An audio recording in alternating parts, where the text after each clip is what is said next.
Всем привет! Вроде и живу в экзотической стране, но все уже настолько стало обыденным за годы, что я и забыл, что многие виды морепродуктов, овощей и фруктов я встретил впервые и попробовал впервые именно здесь, на Филиппинах.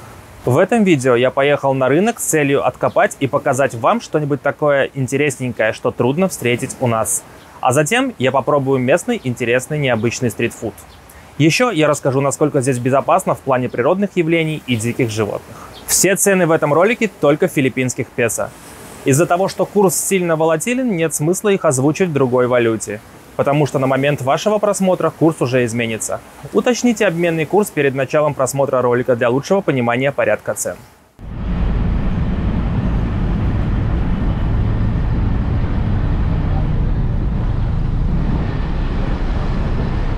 Я сейчас приехал на самый главный рынок в городе, на Public Market. Хочу зайти в отдел с морепродуктами и показать вам, какие морепродукты можно здесь найти. Ага, вот сюда.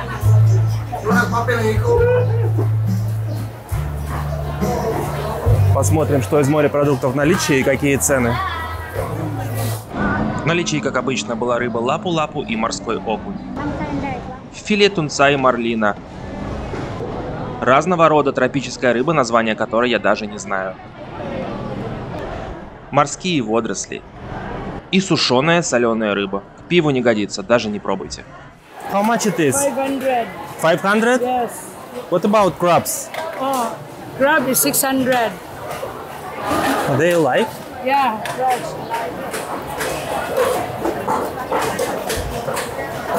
Mom, how to cook crabs? How to cook it? Cook the same. The same like shrimps? Yeah, the same like this. 1 kilo. Okay. How much squids? Thank you. Кто знает, что это такое, напишите, пожалуйста, в комментариях. А у этой женщины продавались разного рода ракушки и икра морского ежа.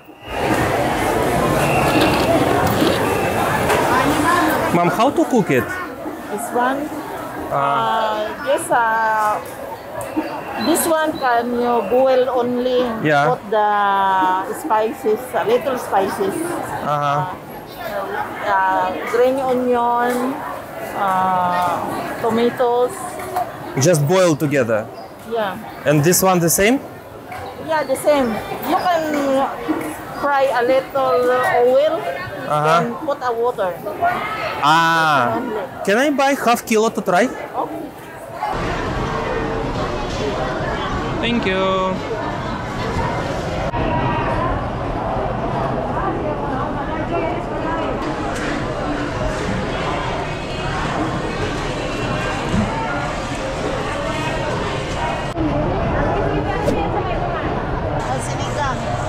Sinigang na.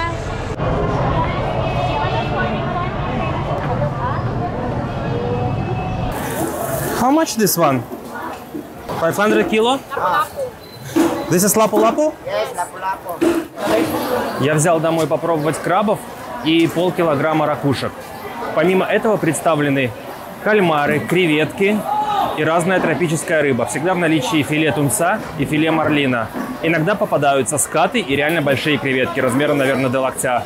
Но сегодня почему-то их нету.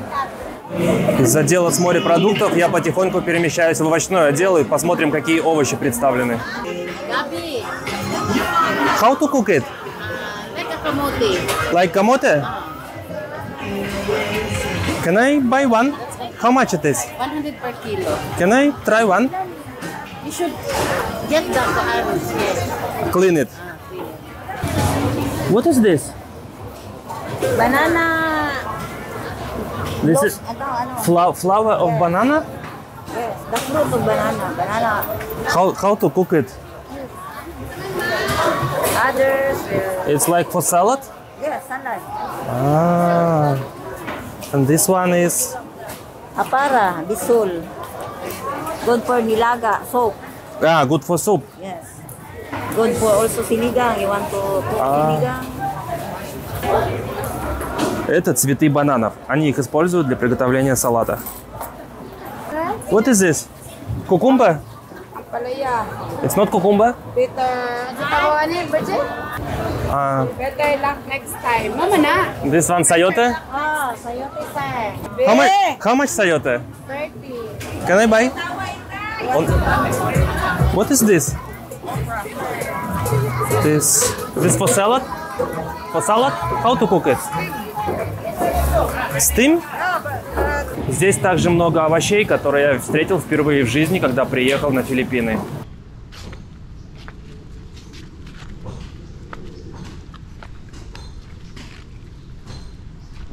Ну и что теперь делать со всей этой экзотикой? Как это готовить? В общем, в любой непонятной ситуации запихивай еду в кипящую соленую воду. Вот прикол, если он сейчас живым окажется и схватит меня за палец. Ну так-то не маленький. Очень странная картошина. Что с ней делать? Наверное, также засунуть в кипящую воду. Сейчас попробую. Вот так этот овощ выглядит в разрезе. Сейчас попробую его сварить.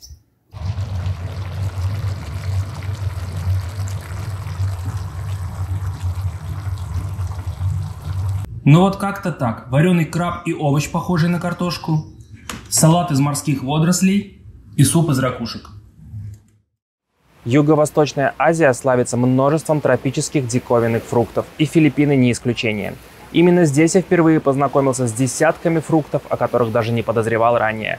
Это дурианы, маранги, мангустины, ланзоны, папайя, джекфрукт и много-много других. Одних только видов бананов и манго, наверное, несколько десятков. Но все фрукты недоступны круглый год, у них есть сезонность. Я прокатился на рынок и посмотрел, что сейчас есть там.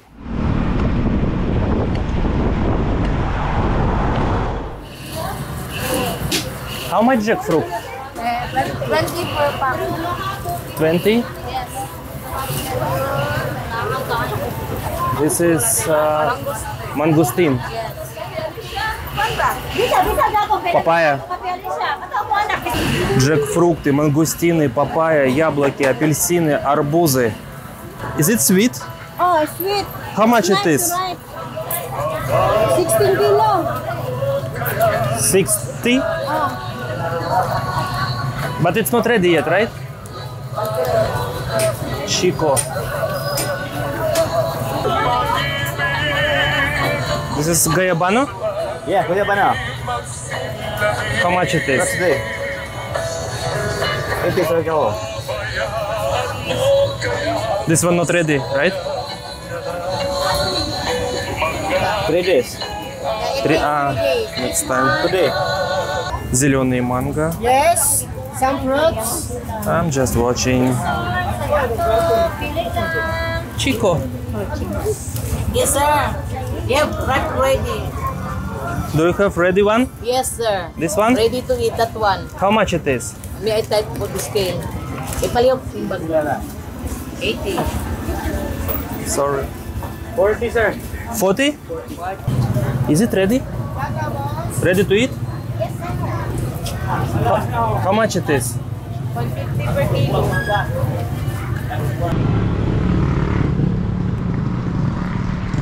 Star Apple, зеленые манго, авокадо, джекфрукт.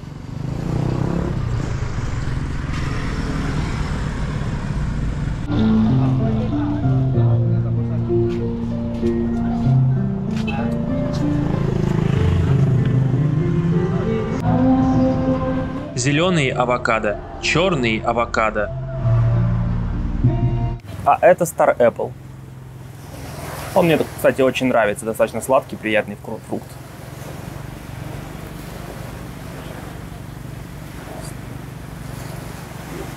Ну а дальше, уже под вечер, я поехал в город, чтобы найти какой-нибудь необычный стритфуд и показать вам.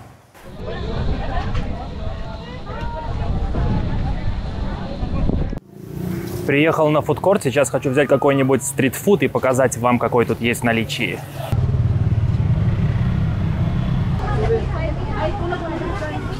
For squid rolls, for dynamite, fish tempura, Fish. also for. Wow. Oh, what is this? It's ham and cheese inside. How much it is? 3 pesos for 25 pesos. Okay, 3 pieces. Calamares. Calamares. How much it is? 50 pesos. For serve. And one calamaris also. Я взял попробовать squid rolls. Это рулетики из теста с мясом кальмара. Фиш темпура, тесто вместе с рыбным фаршем. Люмпия динамит – это острый перчик, фаршированный фаршем и сыром, закрученный в рисовую лепешку. Палочки из ветчины и сыра в кляре. И кольца кальмара. Все это жареное во фритюрном масле.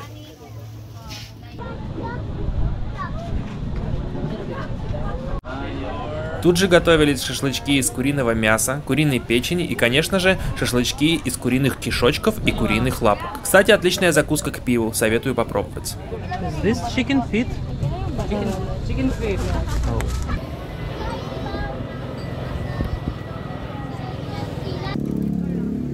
После я попробовал балут. Это считается тут самым экзотическим блюдом, которое только есть.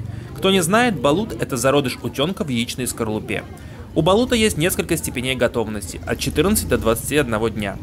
Чем больше дней, тем сильнее сформирован зародыш внутри. И если 14-дневный напоминает вареное яйцо, то в 21-дневном зародыш почти сформирован вместе с клювом и перьями. Такой уже на любителя. Я предпочитаю 16 или 17-дневный. Едят его с солью и соусом из уксуса и острого перца. Сначала нужно выпить бульон, который находится внутри, а уже потом кушать содержимое.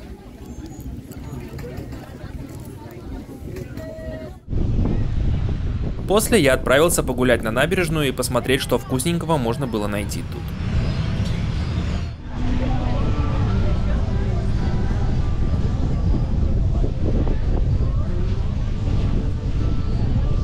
How much this one? 300 for one stick?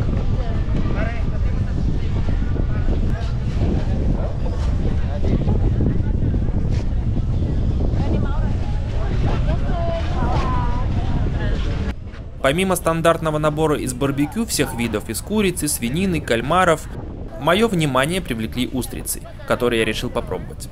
Надо сказать, что устрицы я попробовал впервые. Их едят без какой-либо готовки с соусом из сока каламанси и острого перчика. Каламанси – это карликовый азиатский лимон.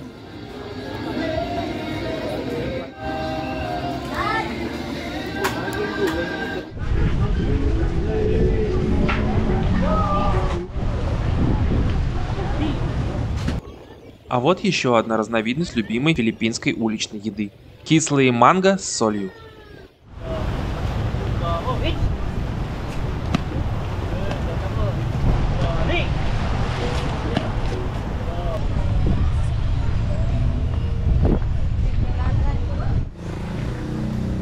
Привет! Скажи большое спасибо тем ребятам, имена которых ты видишь на экране, за то, что они поддержали наш с тобой канал своим донатом. Так как я был в Таиланде, я невольно сравниваю экзотическую кухню Филиппин с экзотической кухней в Таиланде.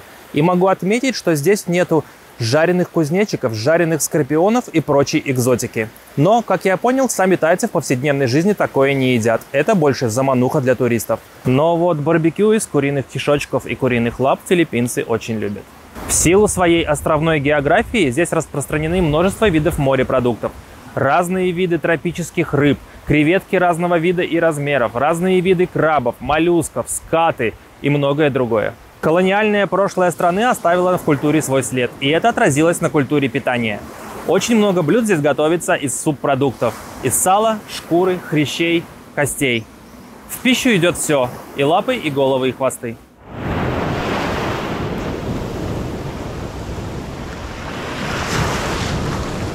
Многие спрашивают про сезон дождей и разные природные катаклизмы. Сезон дождей длится примерно с августа по февраль, но это не значит, что дождь идет стеной полгода. Нет. Но, как правило, каждый день и в основном по ночам. Днем же погода, я бы сказал, не пляжная. Вот примерно такая. Пасмурно и ветрено, но зато не так жарко. Самые сухие месяцы здесь это с марта по май. Именно эти месяцы здесь называются летом. И именно в это время лучше приезжать любителям пляжного отдыха.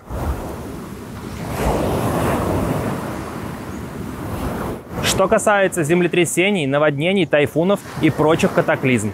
Филиппины – это архипелаг из 7000 островов. И, как правило, разного рода тайфунам и наводнениям подвержены только внешние острова, которые находятся со стороны Тихого океана. Например, столичный остров Лузон постоянно штурмуют тайфуны. Внутрь архипелага тайфуны, как правило, доходят значительно ослабленными и выражаются лишь в сильном дожде. Но это не значит, что их не бывает совсем. Например, в декабре 2021 года на нас обрушился сильный тайфун Одетте, который оставил немало разрушений. Я сидел без света, по-моему, около 5 дней, а некоторые районы острова до целого месяца. Меня все пугали, что здесь много землетрясений, и в целом это оказалось правдой. Но первое время я долго их не замечал, потому что думал, что это просто грузовик проехал по дороге, а оказалось, это было землетрясение. Они здесь так же часто, как и дождик, пару раз в неделю. Но большинство мы даже не замечаем. Те, что уже заметно, чувствуется, как будто грузовик проехал по трассе неподалеку. Каких-то действительно крупных землетрясений я не встречал.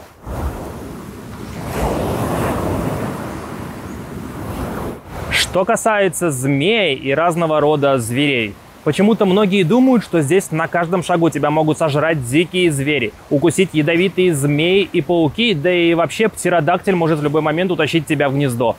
Но на самом деле это не так. В этом плане здесь вполне безопасно. За все время из диких животных мне попадались, наверное, лишь только дикие вараны. Ну, вот такая вот ящерица 1,5 метра в длину вместе с хвостом. Но они нас боятся гораздо больше, чем мы боимся их.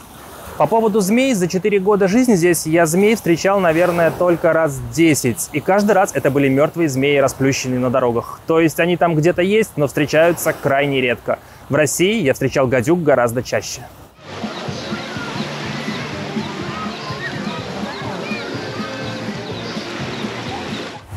Несколько раз, когда я плавал с трубкой и с маской, я встречал морских змей. Хоть они и считаются самыми ядовитыми змеями в мире, но до людей им, как правило, никакого дела нет. Если вы сами не будете пытаться таскать их за хвост и пытаться засунуть им палец в глотку. Каких-либо опасных акул в прибрежных водах Филиппин тоже не водится. Но стоит опасаться триггерфиш. Крупные особи могут быть агрессивными, особенно в период нереста. Но они больше пугают, чем представляют реальную опасность. Малыши. Однако самыми опасными гадами на Филиппинах являются комары. Вот их действительно стоит опасаться, так как комары являются переносчиками вируса денге, тропической лихорадки. Подхватить денге я никому не советую, поэтому для защиты от комаров дома на ночь я включаю специальную лампу, которая светит слабым синим цветом. Все комары летят туда и гибнут там. Еще вам здесь стоит опасаться бактерий, потому что влажный, теплый климат – благоприятная среда для их размножения. Не оставляйте без внимания даже маленькие царапины и ссадины, которые вам кажутся незначительными. Спасибо, что досмотрели этот ролик до конца.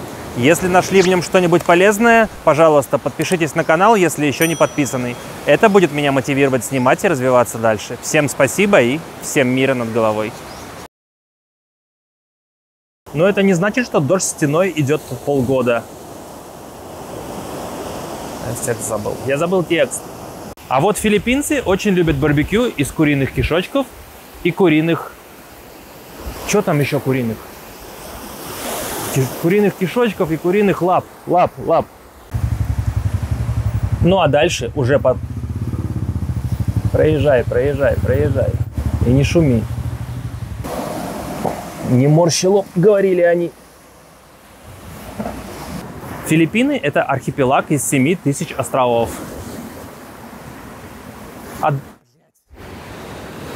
Еще я расскажу. Что там ты расскажешь-то, а? Одних только сортов манго. Это мангустины, рамбутаны, дурианы, ланзоны, папайя и многие другие.